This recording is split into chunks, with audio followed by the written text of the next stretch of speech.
This week's interview is with Rosie Sherry. Rosie talks about how community should be at the heart of things in companies and outside. She likes to stick with what works, reducing complexity and focusing on things that bring value. Rosie made a great point for remote working on how working from anywhere helps all kind of neurodiverse people. I'm Ivanul from Who's Agile. My pronouns are he and him. Welcome to my channel. You see a lot of agilists around me on this screen. If you want to hear me interviewing, please click that subscribe button because these are the people that I've invited so far. If you think I'm missing people, let me know in the comments. And that like button, well, if you liked today's interview, don't forget to click it. Hello, welcome, Rosie. Hello. And let's see if I can do that little new trick there. So I'm going to try out something new for everybody who's here. I'm going to show you where Rosie is, and if I'm correctly, that should move us from my side into Belgium to immediately to Brighton, where Rosie is. That's correct, Rosie? That is correct. I love Well, Brighton. more or less, of course. It's not the exact location, but the goal is not to help stalkers here, of course. The goal is indeed to show people where on the world that we're living, more or less.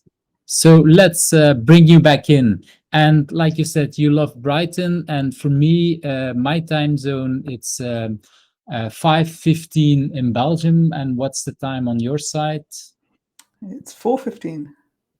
4:15. So just to show Yeah. people that indeed we have a little bit more. How would I say it? Yeah, that's how we work remotely these days. So Rosie, tell us a little bit about you. What do you want people to know about you? Yeah. What do I want people to know? I'm Rosie. I am just Rosie, I guess. But I guess like professionally, tech-wise and all of that, I build communities. That's what I love. I discovered it quite a few years ago, and I've just always stuck with it. So I am a community builder. I've bootstrapped communities. I've done all kinds of communities offline, online. I worked for indie hackers for a while. I worked at Orbit recently, and now I'm kind of doing Rosieland, which is basically just me writing and creating and teaching around community. So you created your own small little community about creating communities in a sense. At least that's Yeah. how I got to know you. Uh, online in my case, I assume a lot of other people in a remote or in a not remote way, I would mean. Okay, let's bring immediately to that first question, because that first question that I asked was, okay, what do you want what do you people to know? But typically, and no, this is already going completely wrong. Yeah, I'm trying out new stuff. So no, this is completely strange. Okay, let's turn off the questions now. So the question was really what? Yeah, this is when you try out new stuff. This is what's happening. So, what do you want people to know? What is something that people typically don't know about you, but has influenced you in who you are? That was the question I was looking for. Yeah, good question. I think as I was trying to think about this, I think I'm like unqualified in every respect. So like I have like zero qualifications. I don't have a high school diploma or the equivalent. Don't have a degree. I kind of stopped going to school in my teen years. I kind of gave up on it. Um, but I found my way in life. So I think like if we're thinking like about the questions, like how has that impacted me, is like I've kind of tried to find my own way. I've gone through things of like, am I good enough? Can I build a career without any qualifications? And that's formed a lot of who I am. And as I guess, matured and grown up and had kids, I've got 5 kids now. Wow, five. It's yeah, 5. It's made me think I about hardly everything. managed with three, so wow. Yeah, it's a lot. It's a lot to. Yeah, I call it stupid, but like, yeah, of course. I'm not sure I'd recommend it to everyone, but obviously, I love all my kids. But yeah, it's a handful. But I think like, Literally. yeah, as I've kind of grown up and matured, like I'm in my early 40s now, and as I've thought about like the education for my kids, and then also tying it into my community work as well. Um, Actually, like my lack of education has made me kind of think about, well, what does education mean in community, and like communities of practices, and Mhm. how can we learn, and how do I learn, and how do I learn well, all of those kind of things. It's actually like in the past, I was like, oh, well, maybe my lack of education is holding me back. But now I try to flip it and think, well, no, it hasn't held me back. I've just like been creative and learned in my own ways. Um, so yeah, So interesting. you're not stuck by your education. That's what you say, because indeed sometimes people learn a certain way in school or whatever, and then they think this is the only way of doing it, and you didn't know that only way, so you figured it out on your own. Is Yeah, that kind of the way you yeah, mean it? yeah, Yeah. yeah. And then like applying that to my kids. So like my kids, we homeschool them. We Hmm. don't follow a curriculum. And that's basically what I did from when I stopped, going to school. I guess is I self educated myself with everything, so that led me down the path of like actually knowing that this stuff exists, and it's possible that kids can learn on their own, and actually they're pretty amazing at just learning if you give them the trust and the freedom to do so. Um, and I apply a lot of those thoughts and thinking to community as well, and to communities of practices. So yeah, I think it influences everything eventually, in my life at the moment. And yeah, it's kind of interesting to see like how it ties back to my experiences going back like 30 years now. Yeah, Crazy. I was thinking, especially if you, how do you, yeah, work with children going to school if you haven't finished your school, but like you say, you're doing unschooling. That brings it, of course, in a sense, you create a kind of community of your children, because then they have to be their own Yeah, friends and learn from each other in a sense. So that's yeah. already an interesting idea. And Um, that, I and see that a lot actually more people. happens. Sorry, that actually Go ahead. happens between my kids. Like they all help each other out. Even like just like last night, my eldest was teaching my. He's 18. He was teaching my 10-year-old maths in the kitchen, whilst my 7-year-old was doing arts and crafts. And that was like without any involvement from me. So I've basically been able to like outsource to my kids. Like, Outsource it to school. But yeah, and I think at the same time, the 18-year-old is relearning some of the things, and yeah, having to explain something is yeah, the best way to learn something, I would say. So yeah, so yeah, I can definitely, I see a lot of advantages in that. My kids are not unschooling, but the more I learn about it, the more I think like, damn it, why didn't we even think about that? It's a really interesting idea, and I see a lot more people interested in that in the last 2 years because of the pandemic, because somehow a lot of people see the disadvantages of having kids at home because we were not prepared for it. But sometimes people also say, okay, but if school didn't want to do it in a rigid way, we actually would have had some advantages. Of course, you need to have the time and the energy for doing that. Not everybody has that. That's a different kind of thing, and especially yeah, if you're telling me you're doing that with five, well, my heads go off. I mean, it's not that easy, but I can definitely see where you're coming from. Like what you say, if you had that experience, you definitely are a nice example to show that yes, you can still make it after that. So that's really interesting. So thank you for sharing that. Um, I want to go to that next question, and that's one where I'm kind of interested in. Well, the question is, if you had not been to IT, what would have become of you? And for me, you're partially in IT because I see you creating communities in IT, but at the same time, I don't know how well you consider yourself as being part of IT. Yeah, I mean, definitely part of IT. Like well, not my first job, but I started in tech as a tester, a software tester. Hmm. Um, Definitely not. I wouldn't call myself like a dev, you know, by far. I still like my husband's a dev, um, and I still, get him to do all my tech stuff and help me fix problems. Um, but I think like I work in tech. I've tested software. I understand like how software works. Hmm.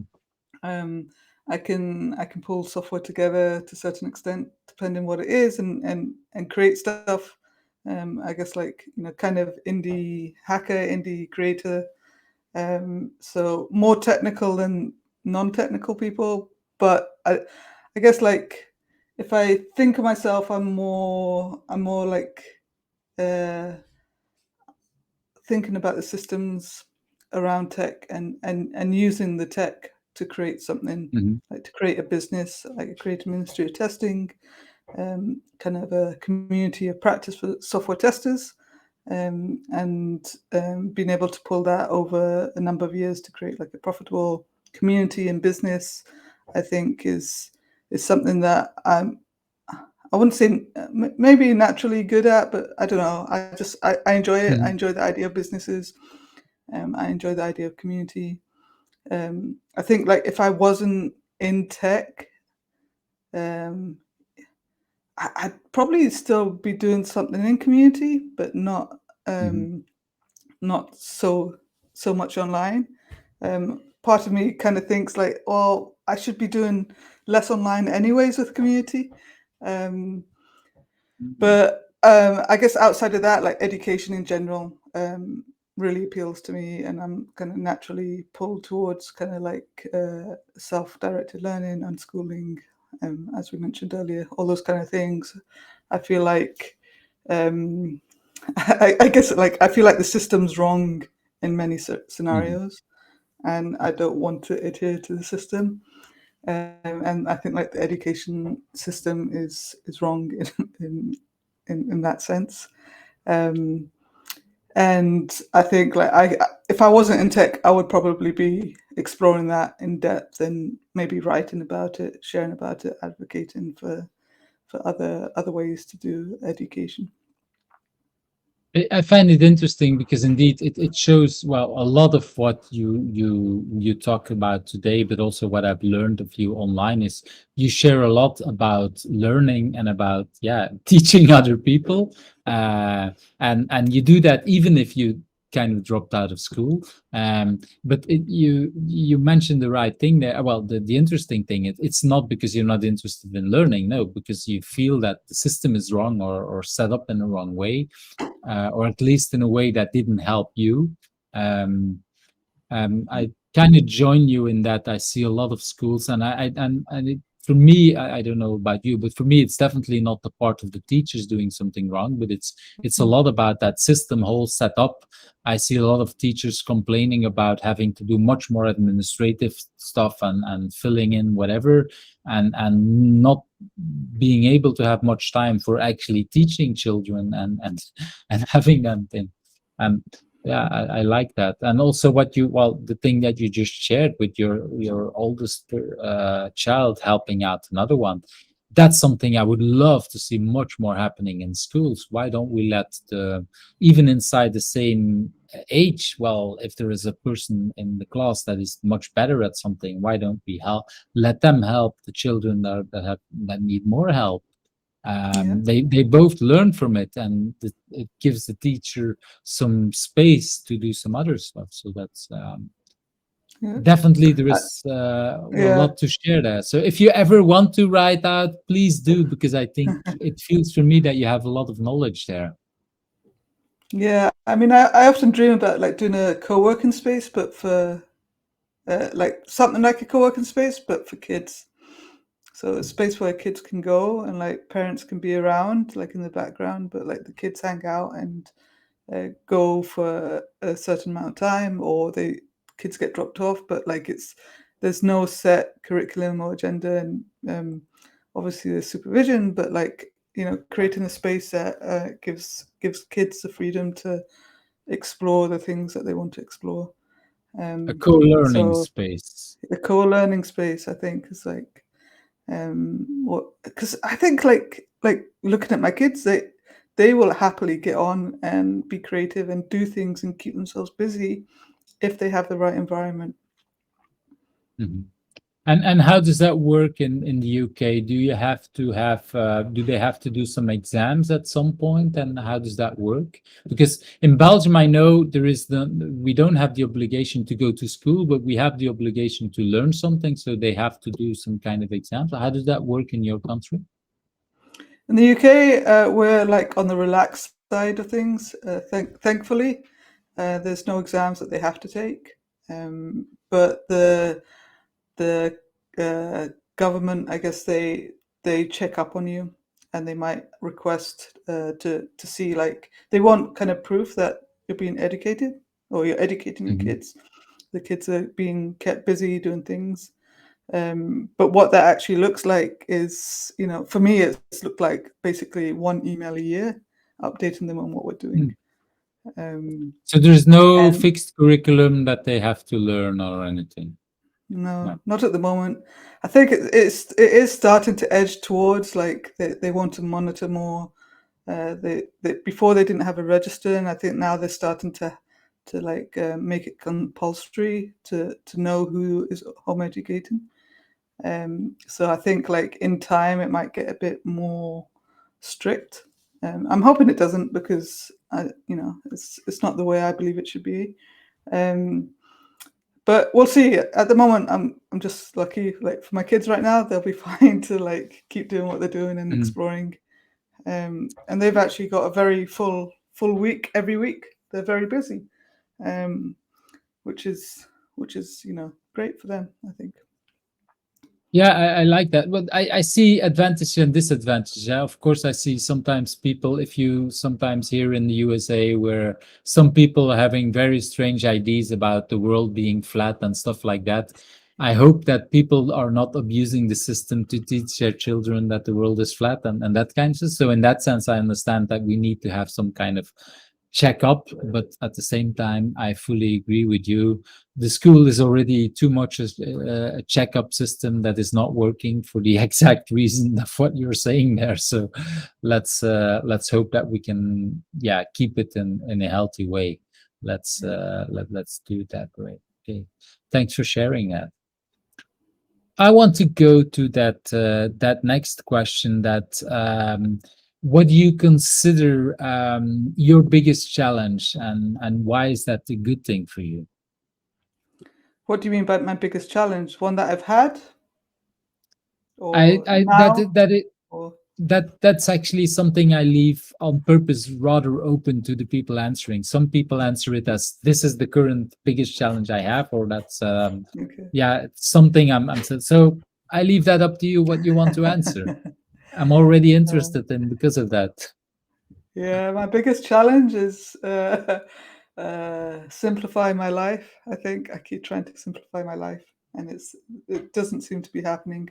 Um, but perhaps on a more serious note, if like I take it, not that that isn't serious, but like if I think about like my professional life, like my biggest challenge at the moment that I'm setting myself up for is like how to like teach people about community in a good and interesting way.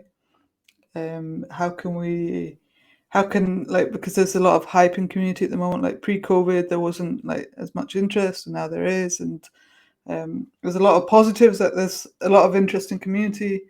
Um, but I definitely feel like there hasn't been the investment in community until Mhm. now. So I guess like I'm trying to think about it in a way that um, how can I impact the community industry? How can I contribute to it in a way that I feel is beneficial to the future of the industry. And there's so many gaps, and there's so many opportunities, and there's so many so many things that I'd like to do. So it's like it's that challenge. It's like there's so much I want to do. The list just keeps getting bigger and bigger. When I first started like teaching or writing about community, I was worried I wouldn't have enough ideas to talk about. But the more I go down it, I'm like, oh my god, there's just so much to do. How can I do that? How can I enable that? How can I create community around that? How can I facilitate learning? How can I do it in a way that kind of impacts as many people as possible? How can I do it in an ethical way? How can I do it so it's not all, yes, I need to make a living, but it's not all about the money. So like trying to balance all of those things is huge, I think. And, I often talk about, well, this is like the next 10 years of my life, but, I think it's the rest of my life as a challenge. But I also want to do things sooner rather than later. I don't want it Mm. to necessarily take me 10 years to get a bunch of this stuff out. I think like if I can do it quicker, how can I do that together? Not just me, but just how can I enable that and facilitate that? That on its own is already a large challenge because, like you say, you started out with, do I have enough? Now you see there is enough. No, there is too much. How can I involve other people? And how could I do it? Well, not in the next 10 years because I want to do it now. So that there is a lot on top of that. And of course, like you say, you still want to make a living out of that because it's um, I understand the part that it shouldn't be all about the money, but at the same time, it should be sustainable. If you're spending all your money on that and you can't live from it, that doesn't help either in the long term. So that brings a lot of yeah, complexity, I would say. So that I understand where you started out with. How can I simplify my life? Because that's a lot there. Um, and so I want to have a small focus on that last part. What about that is good for you about this whole situation? I love community, and I Mm. think like yeah, I just I can't stop thinking about it. I can't stop doing things around it, um, and it motivates me. And I think that's to me that's good for me. To be I like to be focused on it. I believe in community. I believe it's untapped at the moment with what we could achieve with community.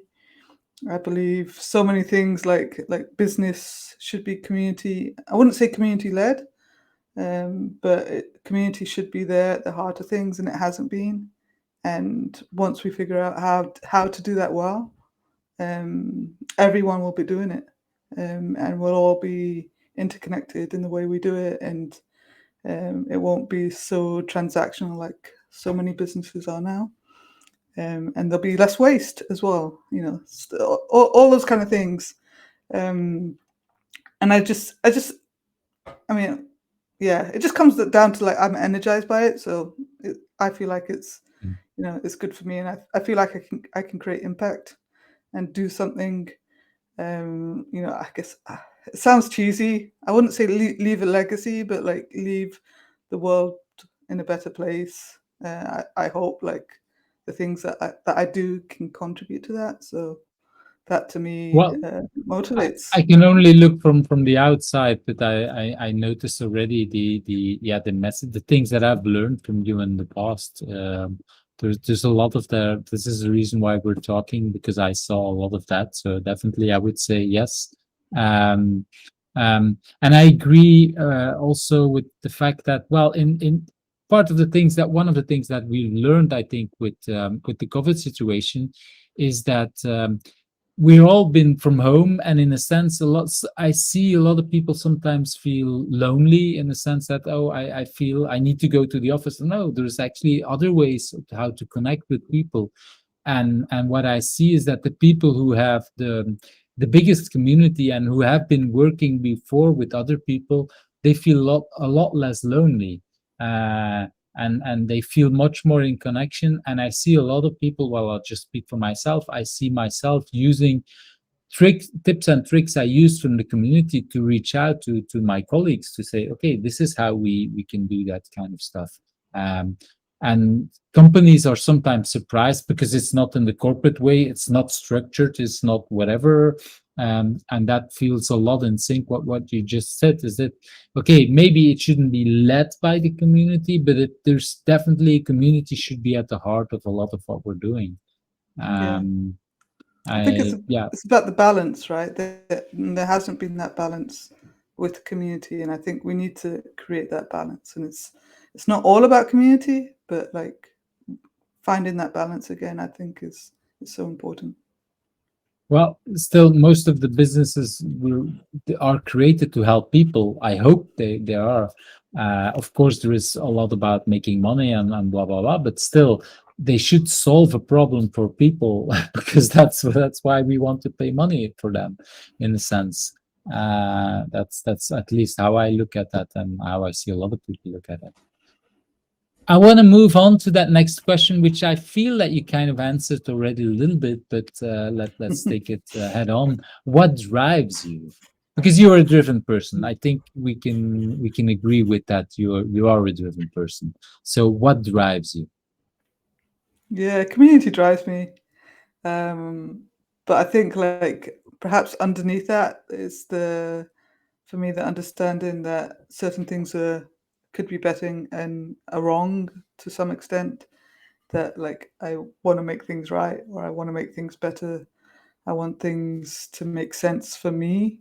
So almost like I design things around what I feel rather than what how people are saying things are. And I guess like when I was younger, perhaps I didn't have that confidence. Like you try to mold in to the system, or I would try to mold into the system more. But these days, I'm like more almost, I guess, like the polar opposite of that is like I'm questioning everything and I'm trying to like redesign everything and rethink about who I am, who we are, who my family is, trying to understand what their needs are. And life throws you curveballs and you kind of look at it and you kind of start to see that like actually a lot of these things in life don't matter. And I just gotta like try to focus on the things that do matter for me. I like the way you say it. Life throws you something at you, and then you look at it and say, "Okay, is this? Am I interested in that or not?" And sometimes I am, and I catch it and I use it, and sometimes you just say, "Well, let it fly," and whatever. That's the kind of thing. Well, I want to go back a little bit to what you said. You said earlier in life. Could you state some more? Is this about when you were still in school, or is it in the beginning of your career? If you want to share something about that.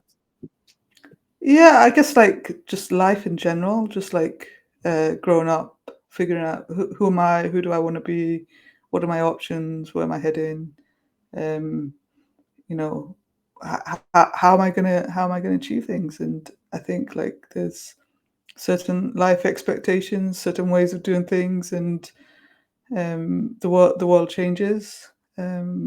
Often, I guess like stuff like unschooling, right? Even though Mhm. like I stopped going to school, I wasn't necessarily unschooled at that point. I just like I refused to go to school, and my parents were like, "Oh shit, what are we gonna do?" So it wasn't so much like unschooling for me when I was young, but then I discovered unschooling, um, and I applied that principle to for my kids, and um, So you I discovered did. that for your kids. You didn't discover it for yourself. That's Yeah, yeah, basically. And it made me kind of create connections to like who I was when I was younger, and actually thinking, well, actually unschooling feels so right in so many ways. It feels natural, it feels like individual for the person. um and yeah, I guess just like I, the more I've gone in life, the more I've kind of had more confidence to follow my gut instinct. So the, like for a the long reason time, why I I got was asking it yeah. is that you stopped with going to school, and I was wondering, did you at that time already wanted to stop fitting in, or were you still fitting in at that moment? Was that just, yeah, was that part of that Yeah. process? I'm trying to understand that. Yeah, I mean, part of me not going to school is because we traveled, and I'm half Colombian, and I went to school in Mm. Colombia, and I just like hated it completely. I hated the system. I was, in an environment that I didn't like at all, and so I just stopped going basically. Um, they had rules, they had uniform rules that I like, refused to adhere to, like things um, like the way the world is now is like if you don't like wearing skirts, that's like completely acceptable. But like when you have a school uniform and on certain days you Mhm. have to wear the uniform and the uniform is a skirt, and like all the girls like wear the skirts really short, and I was like, there's no way I'm wearing that skirt. Um, and I would wear like the PE uniform to school even when I wasn't supposed to. It's stuff like that today is like, yeah, that's fine.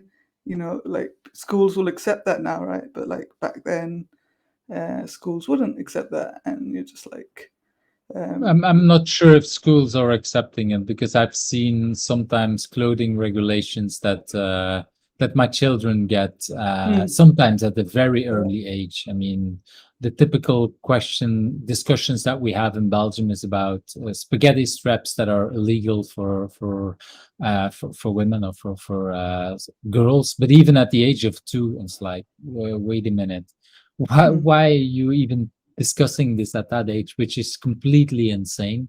And so yeah, I think we're not there yet, but I do yeah, agree.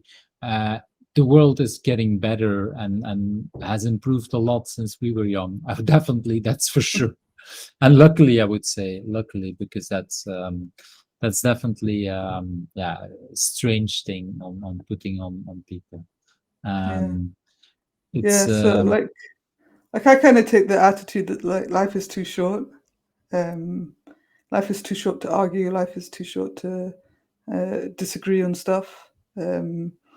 And when you take that and apply that to your life and to your kids, it's actually pretty amazing. It's like, your kids, will say stuff, and you're like, okay, it's not worth arguing about that. If that's how you feel and that's what you want to do, go ahead and do it. It's fine. Um, and yeah, I guess like learning. I think for me, what it is just like my approach is to think about what would I want in life? How would I want to be treated? Mhm, Would I want to be told to do something? Would I want to be given the choice? Would If I didn't want to go somewhere or do something and I was being forced to do it, how would I personally feel? And mhm. I tried to take that and apply that to my kids. So like when my kids reject stuff or complain about stuff or anything, I'm like, okay, let me see it from my perspective. Let me see like if that was someone else telling me to do something and I really didn't want to do it, how would I feel and how would that kind of come across?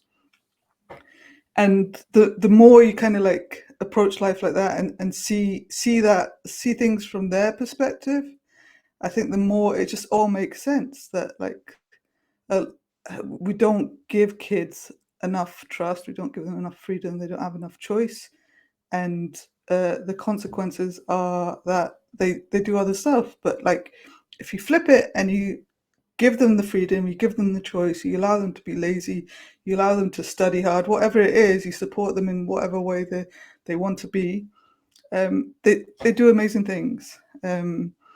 And like the And they more you see surprise that, us. yeah, like my younger kids, like my two older kids, they went to school for a bit, but my younger kids, they've never been to school, but they've all taught themselves to read, and I've never like specifically sat down and taught them. Um, Hmm. and my 10-year-old, he could read a little bit at 8, and I was starting to worry. I'm like, am I doing the right thing? And then like come the pandemic, he read like 200 books during the pandemic, like real books. I So lost I think track. you can read at this. Yeah, I think he can read. I think he can read. And the same It's, has happened to my 7-year-old. She started a bit younger than him, but now she won't stop reading. And I joke with her. I was like, "Will you stop reading?" And she was like, "No, I won't. I won't." And she's walking along the road and reading like words everywhere, and then she's picking up books like every moment that she can. And I've never sat down. I've never measured her. I've never like judged her for what she can or can't read. It's just like when they're ready, they'll go pick for up it. stuff. So that's amazing way of dealing in life and giving also children the how would I say it, giving them the confidence that okay, you pick up your pace, you take decisions. And I assume that there is also the other part is that of course you have to follow the consequences of your decision in a sense, because that's what kids learn a lot more in that way. So I like that when you put it like this. So thank you for sharing that. I want to go to that next question. Is that what do you consider yourself your biggest achievement for things? And that could be the biggest one that you want to share, because sometimes people don't want to share the biggest thing. Yeah, I think like I'm really proud of Ministry of Testing as a business, and as a community. I founded that. I bootstrapped it. I was a tester, and I built that up over 10 years. And then like it's not just like, to me it's not just like a bootstrap business, it's like a community as well. And I managed to kind of hand that over to someone else to run. So it's I still own it or co-own it at the moment, but it's still running with the same or similar, I wouldn't say the same, but similar heart of community. Um, and like I think like most people don't actually manage to achieve that. Like once like a community is bought or someone else takes it over, quite often like the communities end up dying. But it's been like three years now since I kind of stepped back, and it's still going, and they're still trying to do good work. And just to be the founder of that and like be watching now from afar is to me pretty amazing to just see that continue to It grow is. without me. It is. It tells a lot about how you grow communities as well, because it means that maybe it started with you, but then it grew until the community is a lot like you, in the sense that it, like you say, when you stop doing things, it of course it will evolve. That's normal. That's also why you want to let go at some point. I think some part of it is of course for yourself, but also because you think, okay, maybe the community can grow without me, and it's nice to see it growing then. But I assume it's also hard. I mean, it's hard work before. It's also hard work sometimes or at least that's what I see. Letting something go and saying, okay, will it work? Will it? Yeah, it's a little bit like with Yeah. children, eh? You let them go, you see it's going, and at the same time, it's like, okay, are they able to step and how are things moving? Yeah.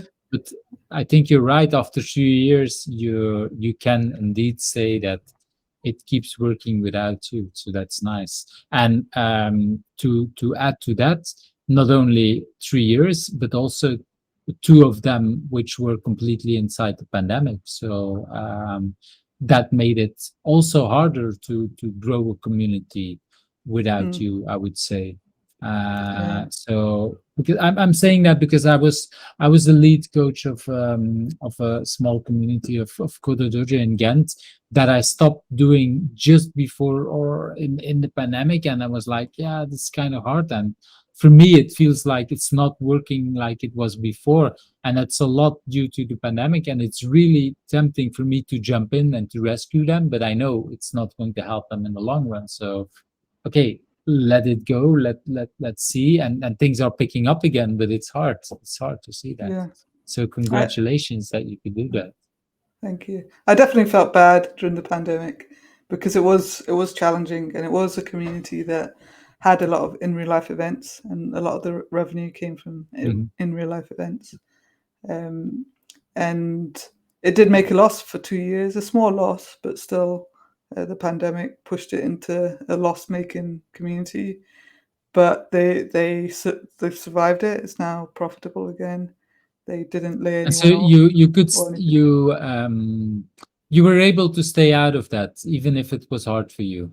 Yeah, pretty Uh, much. Like most of it is like I would like jump in and like give advice when asked for, but mostly we did our best to just like support the current CEO when he asked for help. And we did help with some things. There were like some government loans that we took out a loan just as security that the government was providing, like the pandemic type loan. Um, and we took that out because we just weren't sure what was going to happen. It turned out we didn't actually need it, but it was that security blanket to relieve the anxiousness around like what's going to happen and are the jobs safe for the employees. Mhm. It employs like 9 people, so we wanted to make sure that we could be confident that their jobs were at least for the was next, secured. yeah, as much as possible for the next 12 to 2 years, 12 to 24 months. To have that like as a CEO or as a business owner, like it relieves a lot of anxiety to know that. I So can imagine. I can imagine. yeah, I had no idea there were actually 9 people working in that. So and definitely, because then you're responsible. Even if you left it, you still feel kind of responsible for these 9 lives, I would say. Yeah. So I absolutely. definitely understand that you want to help out a little bit, but it's different than for me helping out and completely jumping in and taking over again is a totally different thing, of course. So Yeah. congratulations on these things. So let's go to the next one. I want to go immediately also to the question like personal agility, because well, you talked already briefly about it, about simplicity and things like that. Are there any things that you do yourself that you think, okay, this is interesting to share with people? Um, I think I just like to focus on what works, um, and I think like the work that I don't like to do is generally like stuff that adds complexity to things unnecessarily.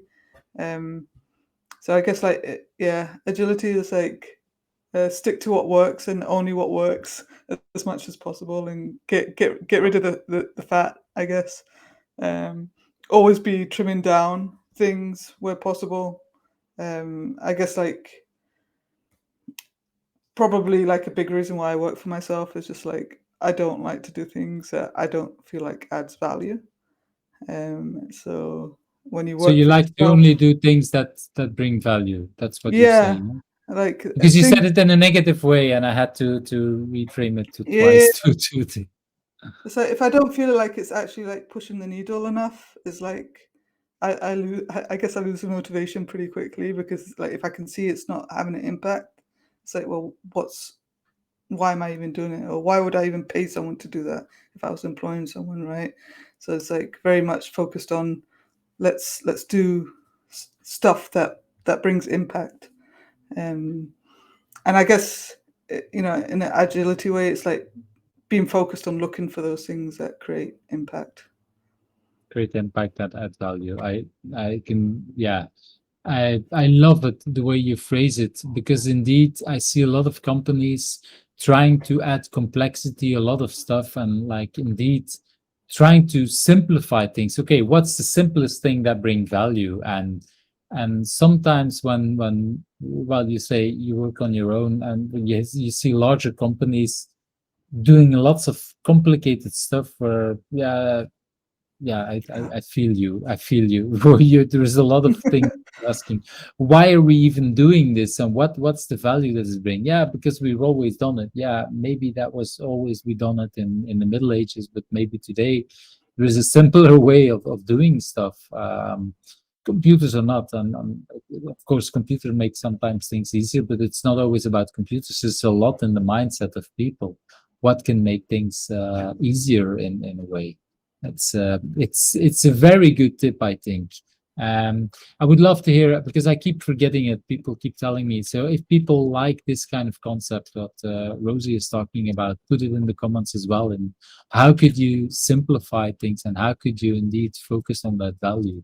Because that's what you're saying, and I really like that. I see a lot of people struggling with that. I want to go to that next one. No, that's the wrong one. I I use a different screen, so that's why I sometimes click wrong. What's the thing that you've learned about remote working? Because you worked well, and the question says recently, but I think you worked remotely already for a long time. So Yeah. so is there anything that you learned about remote work that you want to share with us? Uh, I've learned that, this is another thing, like tapping into like what you feel is right, because like Hmm. I've remote worked for so many years, and I've always said it's like I don't get why people go into the office all the time. I think sometimes it's fine, but like I think like remote work is actually it enables a huge variety of people to partake in the workplace, I guess. Mm. A lot of people who wouldn't normally be able to work are, now able to work, or it's more accepting for them to work. So I think there's a lot more opportunities for people. And I think that's great. I think like the pandemic has kind of created so much more opportunity for people to flexibly fit work in. It does have the downsides where I think the biggest downside of remote work is probably like the boundaries, like not having clear boundaries of when you start and stop work, when does it end, and I'm So, very so bad what at you're that. saying as a tip is also make sure that you have your boundaries or work on Mm, your boundaries. But I like also what you started with the fact that we remote work offers opportunities for other people. I heard this many times the last 2 years that people have been saying, "Well, I cannot work because I don't know. It could be a disability or it could be something else that people were blocked for coming to the office and." All of a sudden now these people have access to the office and the office has access to them or they want to have access to them because all of a sudden it's like, oh, now we're doing that kind of service. And indeed that's the kind of thing I like. We take these people much more, well, for granted is maybe the wrong word, but much more seriously, that they can offer serious things. And I'm not sure where. I think that's one of the things I got from you the last 2 years as well, because you're advocating for these people. And in general, I think um, it's indeed insane how we sometimes go to the office. I just had the discussion last week with someone. I've been in the office. I've been in the office for a client, and I've been with the full day inside Teams or Zoom meetings, and I had an interaction for 5 minutes with a person that was really something that was in person. Everything else was remote, and I'm sure I know that person very well. I trust that person a lot. That interaction I would have done also remote. We were both in a meeting, and after that meeting, we both looked to each other and said, "Okay, this was some strange things that were said," and I'm sure that I would have told that same person also remote. So I did wonder yeah, why did I go to the office that day. That felt really crazy. Um, yeah. in other What cases, one? it might be interesting. Yeah, go ahead. Yeah, one of the things that I guess kind of appeared in my life during the pandemic was neurodiversity for my son. My Hmm. eldest son, he got officially diagnosed as neurodiverse, um, anxiety and ADHD, and just like autism generally. Um, and whilst we had been researching neurodiversity like beforehand, we kind of like knew he was, but it wasn't official. But like the more you kind of like tap into that world and understand how neurodiverse people work, the more stories that you start seeing happening. And there was one story that I read recently, a guy saying like he's worked for himself for a long time because he could never like hold down a job. He just like burnt out all the time, or Hmm. quit. He ended up quitting or burning out. Or there's always some reason like why he couldn't hold down a job. And then like recently he said, I've discovered I'm neurodiverse, and actually the world around me burns me out. It tires me out. The environment, the lights, the noises, everything just like makes it's too much for my system to take. And he thought it was him, just like, he didn't realize it was about neurodiversity. But now that he's like realized that, he's like, this is why I've never been able to hold a job down, because the world around me is too much for my system to take, and it impacts me. It impacts him in ways that he didn't realize were connected. And then, like, as another example, just tapping into my own experience, I started a business, and the only reason I could start it, like, as the mother with young kids, was because I had a mobile and I had mobile internet. Therefore, I took my laptop and my phone with me everywhere I went, and I squeezed work in every opportunity I could. So if, like, my kids were at a class for an hour or so, or hanging out with friends, I would sit there and, do a bit of work whilst they were doing that. But if I had to go into an office to do actual work, I would never have been able to work. So it's like remote is essential for a lot of people. Yeah, and I see that. And I like that you give two completely diverse stories, completely different reasons. One is more the physical person itself, physical or emotional, depending on how you look at it, and the other is more your situational, which is the family you're in and working around the time of your kids, let's put it like that, which are two completely different stories, but they have the same solution: working remotely, working and it's not just from home, because in the first person it's probably working from home is better in his own bubble, but in the other situation, your situation, it's working from anywhere, what you're saying, depending on where your children are at that moment. I hear similar stories, or I've heard a lot of similar stories the last 2 years. And it brings me back to the thing that you shared earlier on: companies trying to mold everyone into that same thing. Let's all go work in the same cubicle, work on the same laptop, work in the same environment. And yeah, it works for the neurotypicals among us, or for most of the neurotypicals among us, but not for all of us. And that's I like that. So what you're sharing with remote work is helping a lot. And combine that with what you added a little bit in the beginning, looking at your boundaries. That's probably another part that is interesting to make it work, of course. So thank you for sharing, because it's I think not many, then I go back to the neurotypicals, might understand that. They realize that, oh, that's just a limited number of people. There was actually a lot more, and people are diverse in very different ways. And remote gives us much more options there. So thank you. I could see a future. I could see a future where it's actually illegal not to allow people to work remotely, because it's, the Disability Act, or I can see it like being, discrimination for people with disabilities, or situational stuff, like I mentioned. But that's what I'd love to see in the future, that you can't like not employ someone because they can't come into the office. So that should almost be made illegal now, I think. Well, it's interesting because it flips the world. These days, it's like you go to the office, and if you're good or whatever, if your job allows it, then you can work remotely. And what you're saying is the opposite.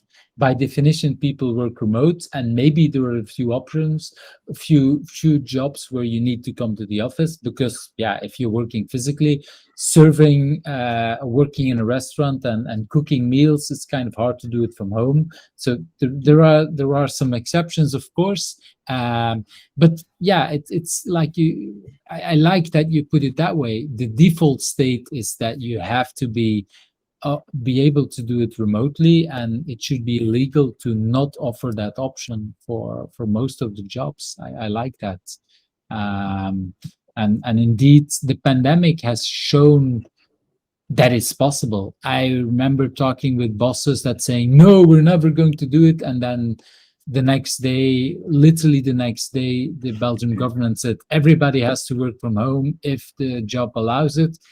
and there were a lot more jobs that people didn't realize before that was option, that it was possible, or at least the people realized it, but the bosses didn't realize it. Let's put it like that. It's true. I want to go to the next question. Is that what's a book that you have read that you want to share about? Yeah, I've been really bad at reading books. One book I did read was the Cold Start Problem That's by the book Andrew you're Chen. talking about, huh?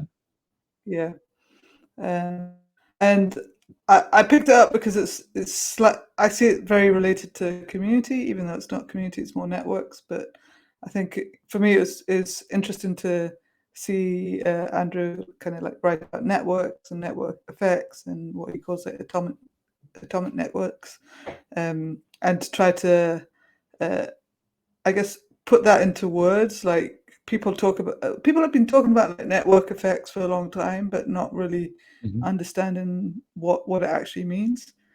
And just like I picked it up mostly because I was interested in, well, if they're only just talking about network effects now in a book in the startup world, how long is it going to take me to write a book with a similar vibe from the community Mhm. perspective? So I don't want it to take 10, 15 years to get to that point. So I'm like kind of like seeing it from that perspective. But there's a lot of synergies basically. He talks about atomic communities. I talk about minimal. No, he talks about atomic networks, and I talk about MVCs, and I think they're pretty much the equivalent of each other. So yeah, it's interesting from that perspective. Okay, so that sounds like another book to add to my list of books to read. I was already intrigued when you sent me the name of the book. It's like this sounds interesting, but now I'm even more intrigued about it. So thank you for sharing that. I always love to hear about other things. Um, it's an interesting one. Let's go to that question that I first personally find one of the most interesting one is that what's a question that you think I should have asked you, and of course that's the answer there.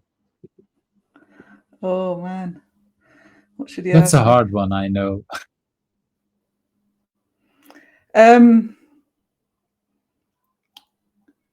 I guess it would be around my ethics. Ethics Mm, in life, ethics in community, ethics in business. It's something that's always kind of driven me, kind of doing the right thing, rather than doing things that are done because that's the way things are done.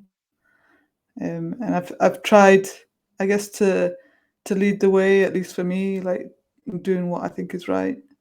Um, so I guess, like as an example, Ministry of Testing, we've done conferences for a very long time. I think 2011 was the first time we did conferences. And from the start, I said, like, no keynote speakers. Just like everyone's the same. We're all speakers. From the start, I was like, all our speakers have to come from the community itself. And we 99% kept to that. And things like we pay everyone the same, so everyone as a default just gets their expenses covered, and free entry, obviously all that kind of stuff. It's just like that's the default for everyone. Everyone gets kind of treated the same, rather than like one keynote getting paid and benefiting, and then everyone else still has to cover their expenses, which is what a lot of other conferences have done. Another one was expo halls, and we like refused to do them because we didn't feel like it actually added value to the event experience. It was a very salesy thing. Sales talks as well was another one that we just refused to do. Like we got off, we turned money away, turned sponsorship money away because like people would, like companies would say, oh, we've got, our CEO, he wants to do a talk, we can pay X. And we were like, nope. And a lot of this stuff just seems like normal now, but like when you look at like the state of conferences, over 10 years ago, especially in the testing industry. A lot of that was kind of normal practice. Selling emails was another very normal practice. Like sponsors would expect to get everyone's email address so that they could spam them afterwards. And we always said no to that. And I think like what that's kind of taught me is that following my gut is kind of like following future trends, because all of those things that I refuse to do is pretty much, I won't say standard now, but pretty much, like that's how conferences are run most days. And most good conferences, I would say, do those things, and speakers now expect all those kind of things. So I think like I guess it's interesting to say following my gut means following industry trends, perhaps. I'm an early adopter of trends, maybe. I don't know. Or you invented trends and other people Or follow you. That maybe. it's hard to know, of course. I recognize a lot of what you're saying. If I look back at the very first Agile conference I've been to in Belgium, the XPD Benelux, a lot of the things that you've been saying, they have been doing also right from the start, like no keynote speakers, everybody just, community speakers, things like that. It sometimes felt weird because there you actually have to, there's, how would I say it? So there is no money that people are being paid because it's community, but you do get indeed free access to that. But and I felt bad at some point, but the more I look at it, it's like, wait, this feels much more natural than the large one that pays maybe a lot of money to indeed a few keynote speakers, but at the same time, makes tons of money, and a lot of people have to pay a lot of money. Where this conference is like, this is very low key, even if you the people that have to pay, not that much, because many people are actually speakers at that conference because everybody's treated the same. You don't have to pay a lot of money to go there because it's a very low key conference. So it's just a lot of similar things. I think also I have to admit, it's one of the conferences that's been on my list that I definitely want to go to, ones that I have never been able to. But so many people are talking so nicely about it that it's definitely on my list. Once the pandemic is over and I want to actually physically go back to conferences, this is one that I want to go to. But it's also a limited one. It's not one that wants to sell out to thousands of people. I mean, it's also like I don't know if it's on purpose, but it feels like something that you wanted, or well, like you say, you're no longer part of it, but that it's kept smallish in a sense. Not to the idea to go to a few thousands of people. And I assume that's also with your ethics that you say this has been on purpose. Yeah, I mean, like our biggest one was 500 or 450, and even that felt too big. I think it started to lose some of that like community vibe. I believe in small. I think small conferences are like the most valuable ones. The challenge is like, how do you make that work financially as a business? I think it's tough. But maybe, I guess my gut instinct at the moment is, well, charge more but do really small but really powerful experiences for people. So instead of like paying £300 for a ticket, maybe like the default is, well, the minimum we charge is £600 because we're creating this really small intimate experience. It's going to cost us money to do it, but there's a lot of value in the connections you make, the relationships you make, and the deeper connections, right? The deeper knowledge and all of those kind of things. But I think conferences in general will struggle over the next year or two, but hopefully they'll find their way through to, I think, what has to be a new model to some extent. I don't think people will want to go to 2,000 person events and watch talks. Well, and say, I don't know. Exactly. I don't want to, but Definitely. Well, this is for me, it feels always like in the United States, the conference is always a scale up, and it feels like in Europe we're scale out. Like I prefer the XP Day conferences. We had one in Benelux, we had in France, we had in the UK, and it feels like they're similar kind of people. They're different kind of talks. Sometimes talks are at 3 different locations, but it feels much more logical because it's like, yeah, I think none of them had 500 people. It's like somewhere between 200 and 400 people.